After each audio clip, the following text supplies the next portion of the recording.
Marcos Papadopoulos, the expert in international relations, specializes in the Middle East affairs. Welcome, Dr. Marcos. What are the expected effects on the redeployment of the American troops in the region and the Arab Sea at the expense of Iran, and the effect on the region?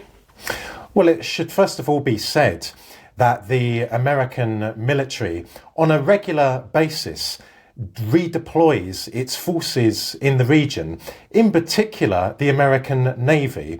So we mustn't look too much into what is happening at the moment in the Persian Gulf, because, as I said, American vessels leave the Persian Gulf and they arrive in the Persian Gulf on a routine basis.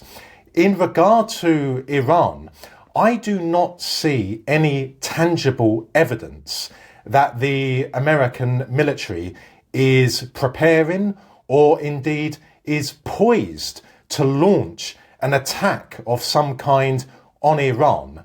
In order for the Americans to do that, they would have to amass a very large naval and air presence in the region. And there is no evidence of that whatsoever.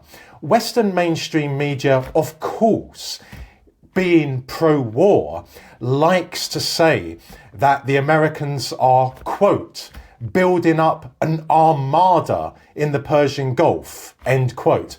Well, of course, the Americans are not building up an armada in the Persian Gulf, not at the moment. So as it currently stands, it does seem that the tension in the region has decreased quite substantially compared to how it was a few weeks ago.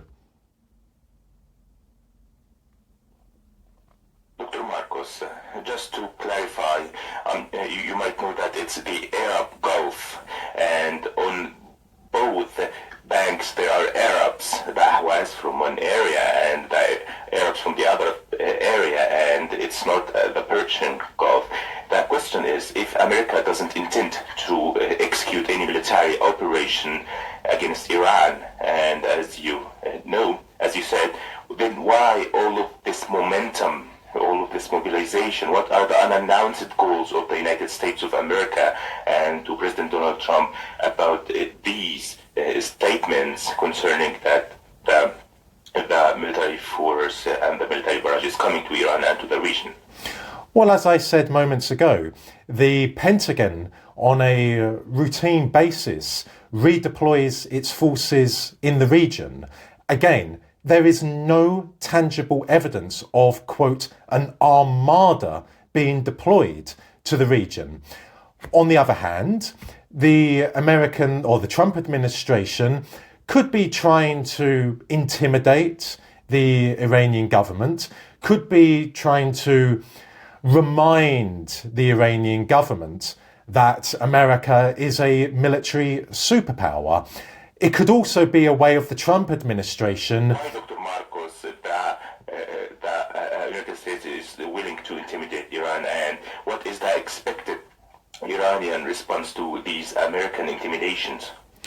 Well, I believe that intimidating, if that's what the Americans are aiming to do, by intimidating the Iranians, it is a way of reassuring the Israelis.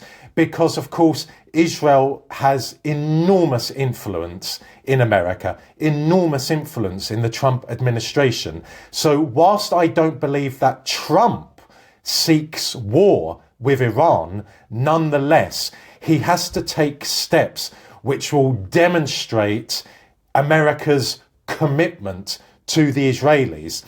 As regards the Iranians, well, of course, the Iranians have every right to deploy its forces in the region as a way of reminding the Americans that whilst Iran is not a military superpower, Iran is a regional power, and Iran will fight if attacked, and the Iranians will fight to the death if attacked. So there's a lot of psychological warfare being played out by both sides. But at the same time, we should know and remember that the Iranians and the Americans are continuing to talk with each other. Indeed, the Iranians have confirmed that they are continuing to speak with Steve Witkoff, and Witkoff has confirmed that himself.